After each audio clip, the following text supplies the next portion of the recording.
Alright guys, Darren from FBA Elite and welcome back to another video.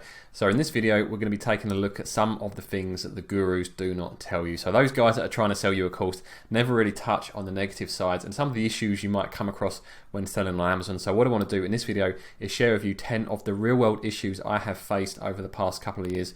And this is just the tip of the iceberg when it comes to issues you might face when selling on Amazon. And if you go on the Amazon forums or on the FBA Elite forums, you'll see many other sellers having lots of different issues. And the reason I want to share it with you guys is last week I made a video singing the praises of Amazon, telling you how it could change your life if you get things right, but also I did caution that there are many potential issues that you may face. So I want to share them with you in this video, and hopefully you'll be in a much better position to decide whether Amazon FBA is a sort of business that you want to start and Amazon is a sort of company that you want to jump into bed with. So these are the 10 issues that I have faced since I started my Amazon FBA business. There have been some other issues as well, but I just tried to focus on the 10 key ones, ones that I've actually documented on my channel. So if you look back, you'll probably see videos dedicated to all of these issues that I have faced. So up first, and that is my very first product. So this is 2 years ago. After I launched my very first product, things were going really well, and all of a sudden, after selling most of my stock, I received an email from Amazon saying my product listing had been suspended. So my initial reaction was like, whoa, what's going on? You know, I haven't done anything wrong. And I read through the email and they said it had been suspended due to a high return rate. And my understanding at the time is I had a very low return rate. But when I looked at the figures that Amazon provided, as you can see on the screen there, they didn't base it on my overall inventory. They based it on a certain percentage of that inventory. So my initial batch was 500 units, and of that I had 12 products returned, which is a 2% return rate. However, they'd based it on that 174 of those units, there'd been 10 returns, which gave a return rate of 6%, which was above the niche average of 5%, and that is what triggered the automatic suspension. Now, thankfully, it wasn't really a bad suspension, and I was able to automatically relist that product just by saying to Amazon, look, I've made a change. So it wasn't like I had to create a full plan of action or anything like that. I just said to Amazon, look, what I've done is I've changed my dimensions image and made sure it's the second photo in the list so people can see the dimensions, as that was the main reason for returns, is that people were not reading the dimensions. They got the product and it was not the size they were expecting it to be. And since I've made that change, my return rate has been super low. The next issue I faced was that my second product got suspended. Now, this suspension was slightly worse as I did have to do a plan of action, so it was a lot more involved. The problem with this suspension is I got suspended for using the word Velcro in my listing. Now, thinking about it now, maybe I should have spotted it, but I did not know this was a trademark term. So the company 3M, who own Velcro, they submitted a complaint for lots of different listings on Amazon, and one of my products got suspended because of that. So I had to come up with this really long plan of action. It took 4 or 5 attempts, and I think I've got a video dedicated to this. So if you look back through my library, you will find it, covering how I managed to get that product unsuspended. But seeing your product get suspended, a product that's selling really well, just because I'd used the word Velcro somewhere, was super frustrating. And also to go through the plan of action, jumping through all of these loops just to say to them, look, I've removed one reference to the word Velcro, but I had to submit pretty much an A4 document of text and an invoice from my supplier promising that Velcro was not being used in my product before they would actually unsuspend the listing. So those were the 2 suspensions I faced with my product. The third thing was I discovered Amazon were reselling my returns. So when the products come back to Amazon, there is a setting in Seller Central that you can tick that says you do not want your products refurbished, you do not want them being resold. However, Amazon have continued to resell my returns despite the fact I've contacted seller support to ask them not to, and the fact I have that setting enabled, they still resell my returns. And that come to light because I received a negative review basically saying that one of the products was dirty, and the description of the dirt made it pretty clear that another customer had had it before. Now, what made it even worse, when I contacted Amazon to say to them, look, I received a negative review because you've resold a return when I specifically asked you already not to resell returns. I've got a negative review. Can you remove that negative review? And of course not. They will refuse to remove that review. So that was super frustrating time to find out, one, they're actually reselling my returns, because that's not a very good customer experience. But on the second thing, that they wouldn't actually remove a negative review that was caused by them. There is zero I could do to prevent that negative review from happening. So that was really frustrating. Up next, we have the fact that I reported some competitors who were clearly using fake reviews with evidence, and Amazon did not take any action. So for 2 of these competitors, I found out how they were doing their giveaways via Instagram. So what I did was take some screenshots of the giveaways taking place. I also took screenshots of the reviews that tied up directly with the users who were benefiting from these giveaways.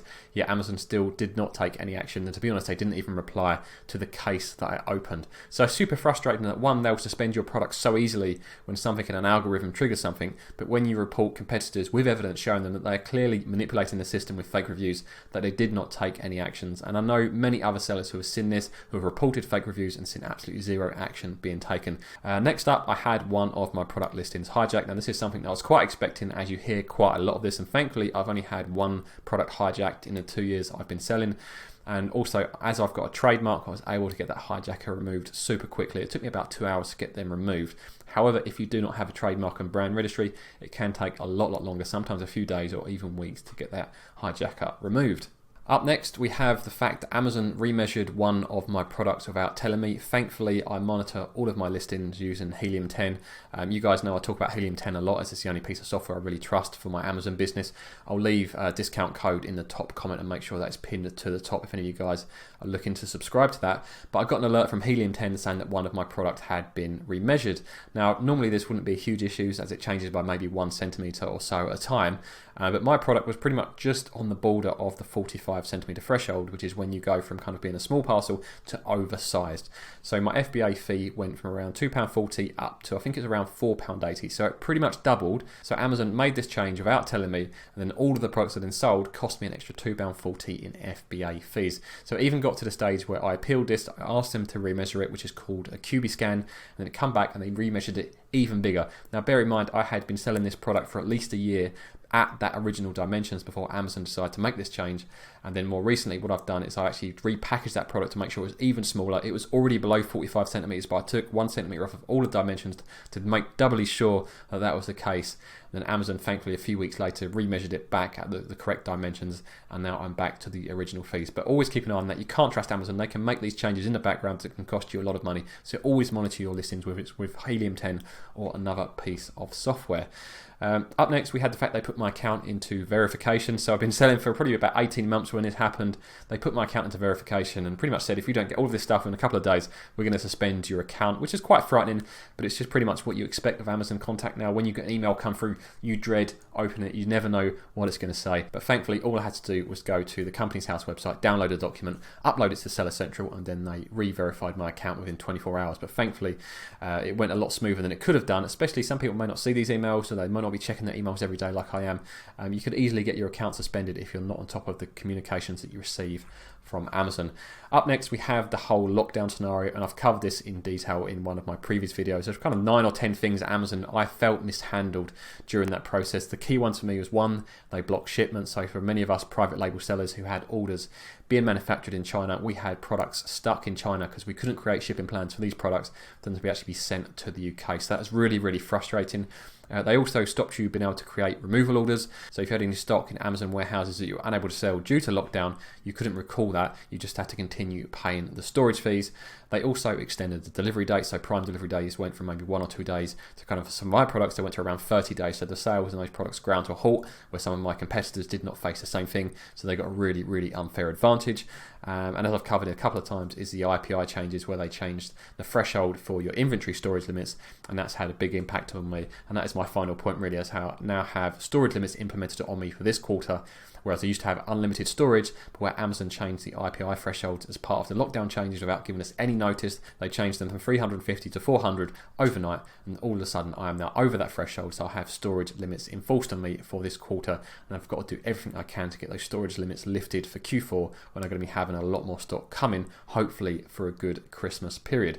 So those are some of the real world issues that I have faced from selling on Amazon over the past couple of years. And off the back of that, I do have some advice for new sellers that are considering starting an Amazon FBA business. The first piece of advice is I want you to read and reread every single Amazon guideline or policy that you can find.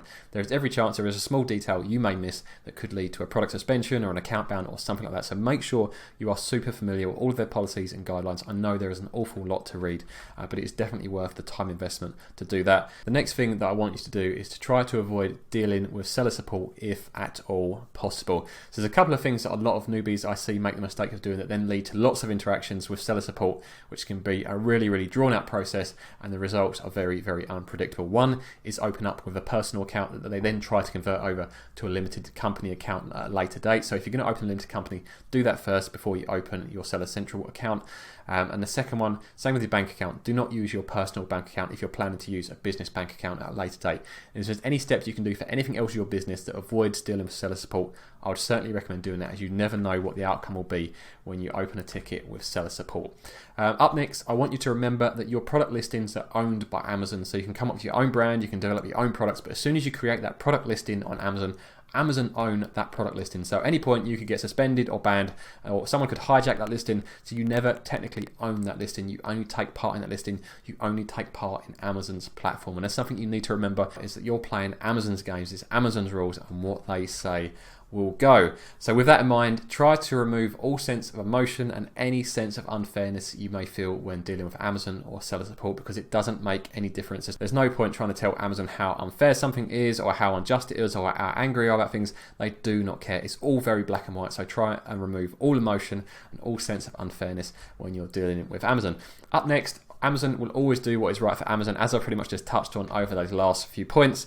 Make sure you diversify your product range as much as possible. So if something happens to one of those products, it does not hit your entire income. I'd rather have 5 or 10 small products doing good numbers than one product doing huge numbers, because if anything ever happens to that one product, it takes out your entire income. So make sure you diversify your product range as much as possible.